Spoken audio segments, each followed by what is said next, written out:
केरल ने भारत की पहली सुपर कैपेसिटर विनिर्माण सुविधा शुरू की।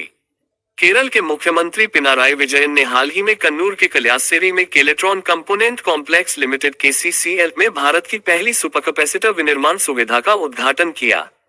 ये केलेट्रॉन और भारत के इलेक्ट्रॉनिक्स उद्योग दोनों के लिए एक महत्वपूर्ण मील का पत्थर है।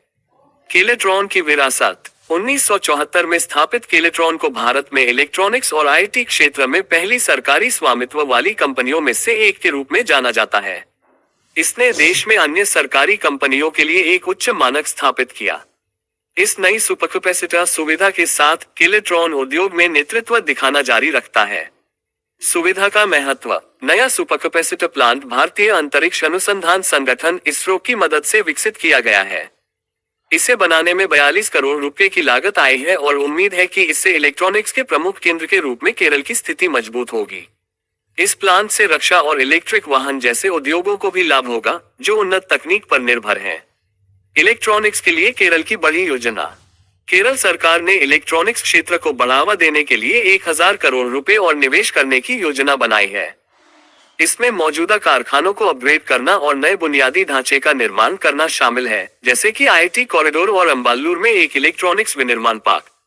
इन कदमों का उद्देश्य केरल को इलेक्ट्रॉनिक्स विनिर्माण में अग्रणी बनाना है। केरल के विकास में केलेट्रॉन की भूमिका। केरल को इलेक्ट्रॉनिक्स विनिर्माण केंद्र बनाने में केलेट्रॉन की अहम भूमिका होगी। कंपनी अपनी सुविधाओं को आधुनिक बनाने और स्थानीय कंपनियों को आगे बढ़ने में मदद करने के लिए छोटे विनिर्माण क्लस्टर और परीक्षण केंद्र बनाने पर काम कर रही है। सुपर कैपेसिटर क्या है? सुपर कैपेसिटर विशेष उपकरण है जो ऊर्जा को बहुत तेजी से संग्रहित और रिलीज कर सकते हैं। यह उन्हें इलेक्ट्रिक वाहनों और अंतरिक्ष मिशनों के लिए बहुत उपयोगी बनाता है।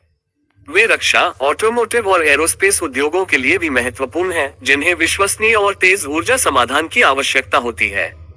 KCCL की योजना हर दिन 2000 सुपर कैपेसिटर बनाने की है, जो उच्च वैश्विक मानकों को पूरा करेगा। इस सुविधा से हर साल 22 करोड़ रुपए की कमाई होने और अगले 4 सालों में 3 करोड़ रुपए का मुनाफा होने की उम्मीद है। उद्घाटन समारोह में केरल के उद्योग और कानून मंत्री पी. राजीव और केलेट्रॉन के चेयरमैन एन. नारायण मूर्ति समेत कई महत्वपूर्ण हस्तियां मौजूद थीं। इस कार्यक्रम में केरल के इलेक्ट्रॉनिक्स क्षेत्र को आगे बढ़ाने में सरकार और उद्योग जगत के नेताओं के बीच टीम वर्क को उजागर किया गया। यह नई सुविधा उन्नत इलेक्ट्रॉनिक्स की दुनिया में केरल और भारत के लिए एक बड़ा कदम है, जो उच्च तकनीक उद्योगों में विकास की संभावना को दर्शाता है।